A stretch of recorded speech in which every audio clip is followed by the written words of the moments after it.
Hey everyone, Reverend Sarah Grady from St. Paul's United Church in Paris, checking in, seeing how everyone's doing this week. I know we just had a long weekend, and some of you may have been able to get outside. It was beautiful weather this past weekend, and enjoy at least some kind of socially distanced time with family and friends.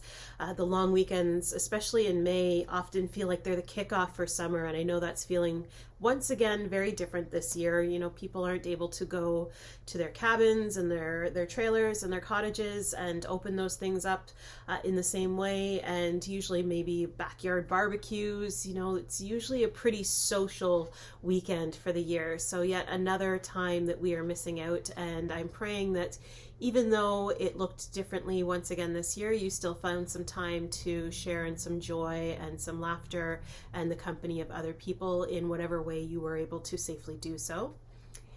On Sunday, we celebrated the season of Pentecost. We're kicking off this lively season in the church where we remember that the Holy Spirit is part of our three-in-one God. We have Jesus, we have God, and the Holy Spirit. And I talked a little bit in the service about the ways that I think the Holy Spirit is at work in our midst. And this week, I would like you to let me know where you see the Holy Spirit at work. You know, I see it in lots of places, and I think it's pretty awesome. I was so overjoyed to be able to share a couple of weeks ago our post about Emily Q and how she is bringing joy and hope and that smile of hers to people in the neighborhood despite the challenges of this pandemic.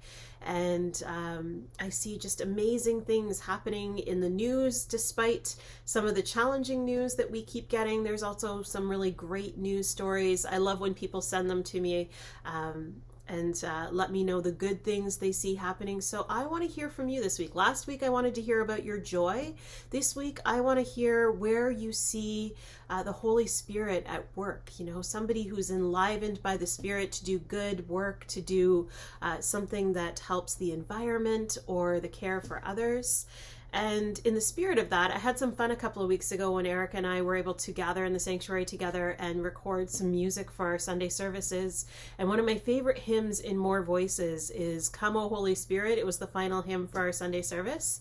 And I love how lively and engaging it is, but I also love the words to that song.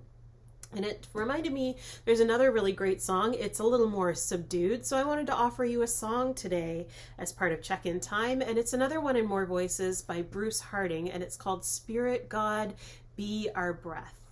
And I love the words in this as well. I think they speak to the time and place that we're finding ourselves in, and perhaps some of the encouragement or inspiration that we may need for this time and place. So I invite you to hear these words now.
of God be in you this day. May you see the Spirit of God alive and at work in our world around you. And please do share. And wherever you are this day, I hope that you are safe. I hope that you are healthy. I hope that I get to see you in person very soon. Take care, friends.